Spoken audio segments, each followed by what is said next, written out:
can't believe I'm actually about to do this. What's poppin', y'all? It's your girl Mickay. Welcome back to my YouTube channel. Before you do anything else, make sure you give this video a big thumbs up, hit that subscribe button, and make sure you click that bell button so that way you get notified every single time I upload a video. Don't forget to follow my social media. My Instagram is @AKMickay, and my Twitter is @AKMickey_. So y'all, this video is quite unplanned. I just woke up this morning and was like, okay, well, I just feel like I need to update y'all on what has been going on in my life. I don't have a script, I don't have anything. Like, I'm literally just about to be talking. I promise I won't make it long, but I just wanted to tell y'all how my fall semester went and life in general, what happened, why I was not as active on YouTube, why I took some time off from also Instagram and was just like reposting stuff rather than actually posting my own content. So let's do this. So when the semester started, I had just finished working an internship along with a part-time job. Your girl was tired. I had come straight from Ghana. I took a week break, went home, and went right into working. I was working basically like 40 to 45 hour weeks, like in between my internship and my part-time job. So I was working a full-time job basically, and I was just hustling. Like, I was just trying to gain the experience that I needed to, you know, gain for like my psychology degree and to look good on my grad school application. And then I just needed money, so I had to get a part-time job, like a paying part-time job, since the internship was unpaid. So I was tired, and I didn't catch a break at the end of the summer because right at the end I started RA training, which was a like intense 1 week, basically going over like protocol and things to do in the role and what the role consists of and everything, which is very necessary. But I didn't take into account that like I would be there all day, every day, basically till like school started.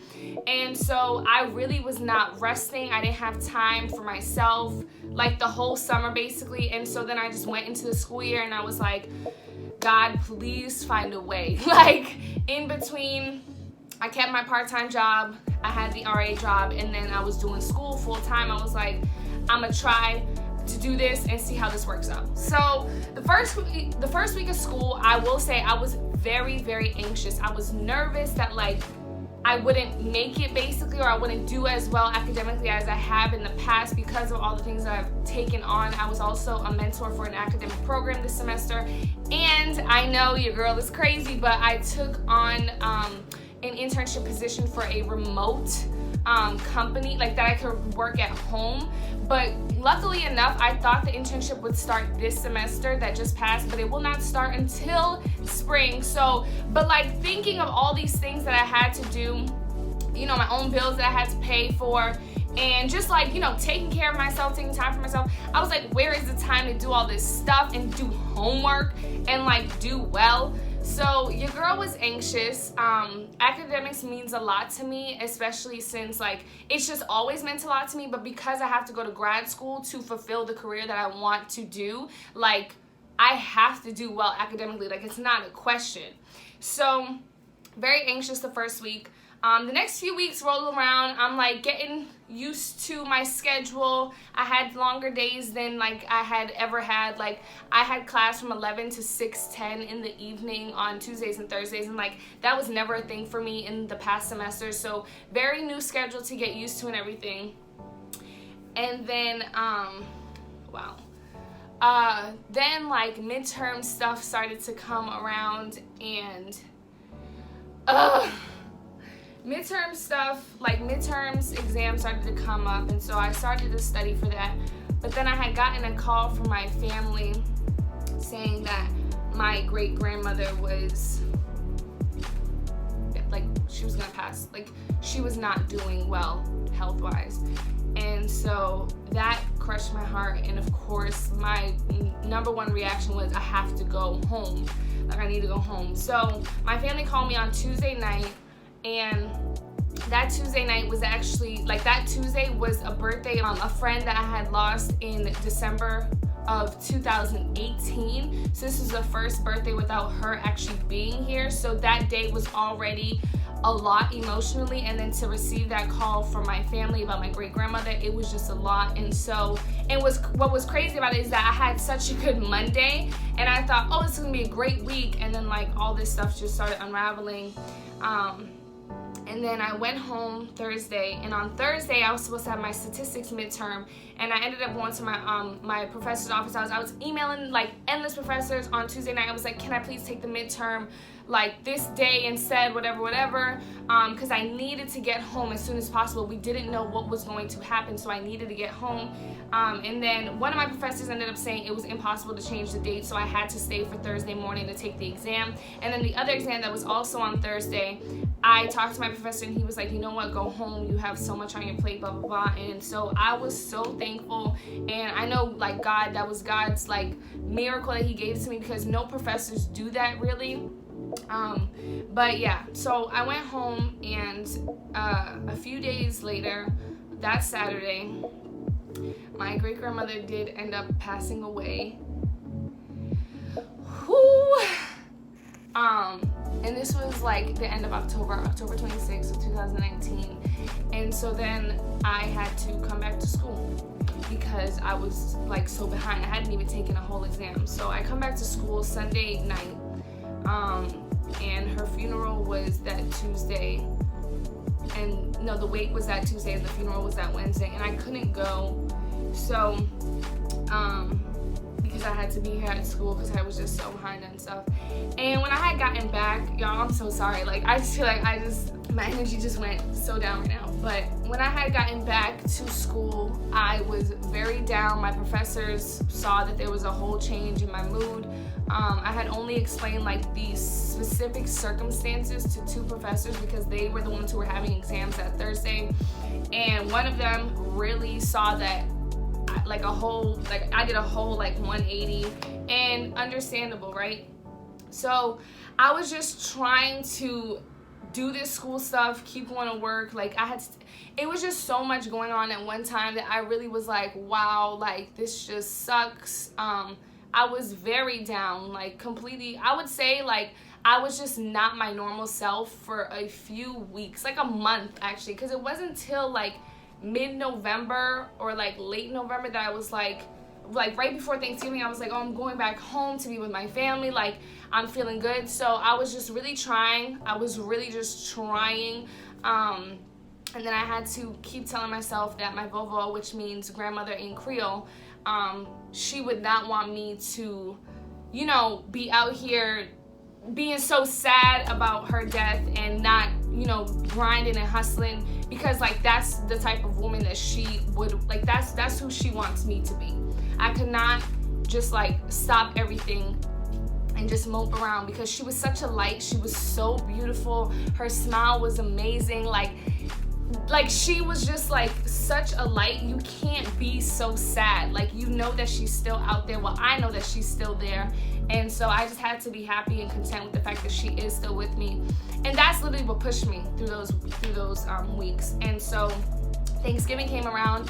It was obviously the first holiday that we had without her, and so that was a lot, but I really did enjoy being around my family. I got to see my mom, because my mom came across from LA, and so that was really nice. And then once I got back, I was like, oh my God, finals time. And through all this, I had been doing a lot of healing with myself, a lot of praying, so much praying, talking to people, going to Bible study, just trying to get a support system. I didn't tell too many people, and like not a lot of people know, but at this point a lot of people will know. But I really just tried to heal in the most proper way and in the best way that I thought my Vovo would like think is like the best way to heal and grieve her death. So I tried my best, and I know that she would still want me to succeed academically and still do the best and still like be the woman that like she basically raised me to be. Like, she definitely helped raise me. I was always at her house, like memories as a kid in her house all the time. And so she raised me to be strong, and she raised me to just be like a phenomenal woman. Like, I feel like that's literally that's what she made sure that got embedded in my head. Like, you have to be a phenomenal woman. So I knew that I couldn't give up. That wasn't an option. It wasn't an option in her book. It wasn't an option in the rest of my family's book. Like, it wasn't an option at all. So I kept pushing. Thanksgiving break came around. It was great. And then I came back, started studying for finals. And that's when I was like, all right, Michaela, you got 2 weeks left of class. You can do this. And then you got final exams. I honestly just wanted this semester to be over with everything that like was happening. So in the midst of me starting to study for finals and everything, I was talking to my family and just making sure everybody was good, and like just some things were happening. Obviously not everyone was on the, not everyone could be happy or like try their best or whatever.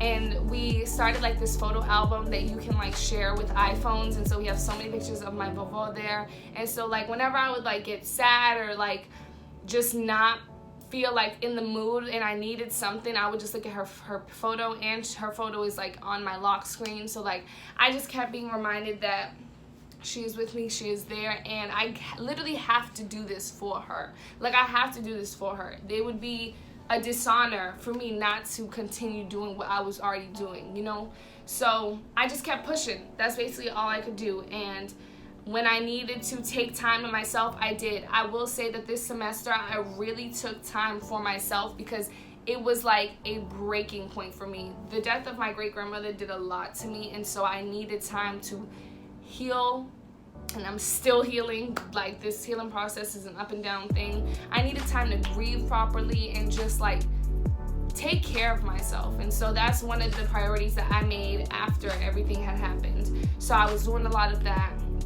And then I just started, studying for finals, started, doing study groups with my friends and stuff. I vlogged the last week of my classes, which I hope that y'all enjoyed that video. And if you haven't seen it yet, go check it out.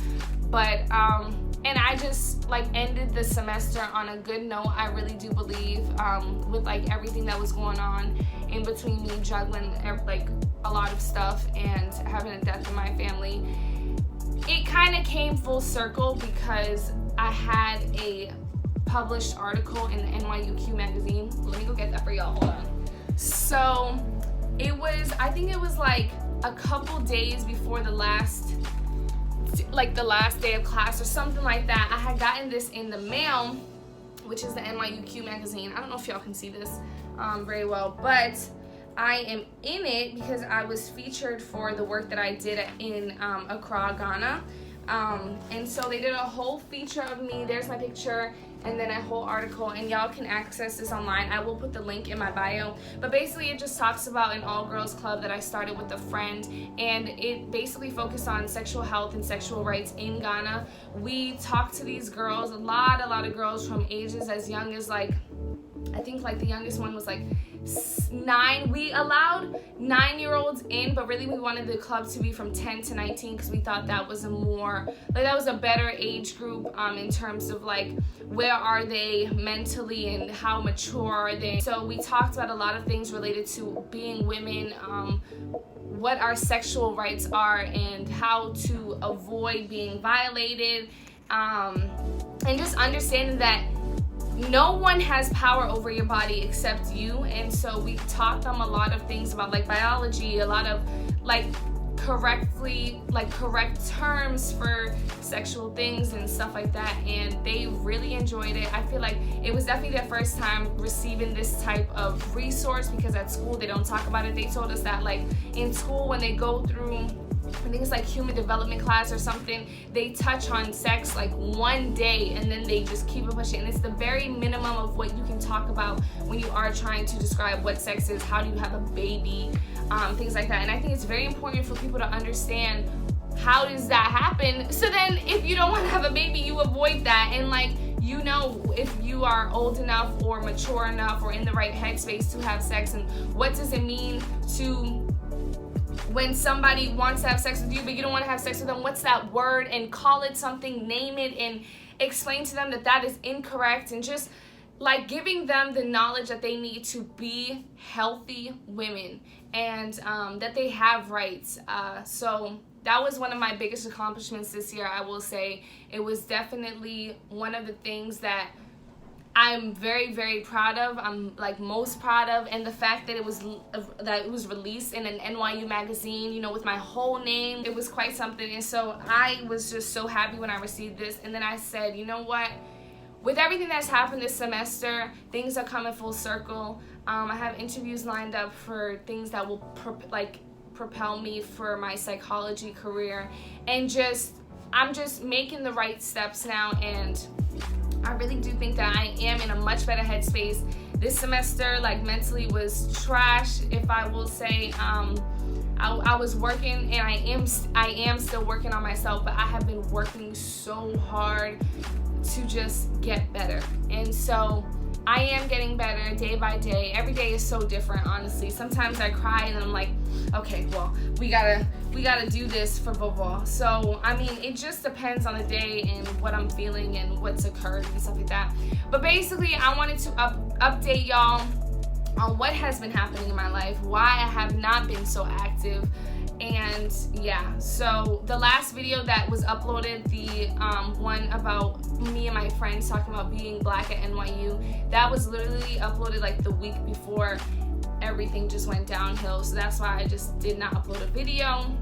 But I want to thank you guys so much for still sticking with me, still rocking with me, still reposting, resharing. Like, y'all are amazing, amazing supporters. I appreciate you from the bottom of my heart. And if this video does anything for you, I want to motivate you and tell you that whatever comes at your life, whatever obstacle you are facing, if it's as serious as a death in your family, or if it's losing a job, if it's just like when you feel like life is really against you, keep pushing through, try hard. Like, and if you are a person who believes in a God, pray hard, write in your journal, write down your reflections, your emotions. What are you feeling right now? How do these things make you feel? Make it real, be in the moment. Do not push off your emotions. I think that's one of the biggest things I have learned this year, is to not push off my emotions. If anything, I would have been like, well, I have to deal with this later, or I can't deal with this right now because I have to focus on school. And it's like, I just told myself, no. You can't keep doing that. Like, I just couldn't. And so I had to give myself that time and that space, and I did. And I will say it is a much healthier healing process. That is basically what I wanted to share with y'all. I hope that you appreciate my vulnerability. I hope that you appreciate my honesty, and I hope that everything gets better for you. If you're going through something, I hope soon it'll all be okay. And I believe in that. I truly do. And if you ever need someone to talk to, if you ever need a shoulder to lean on, please feel free to reach out to me. I'm always open to DM. I'm always open to give you a little word of encouragement, or just to hear you out. If you just need somebody to read something, to listen to something, let me know. I'll be there for you. Thank you guys so much for rocking with me. Make sure you like, comment, and subscribe. Make sure you follow my social media. I appreciate you so much. I love you so much. Have an amazing day. Mwah! I'll catch you next time. Bye.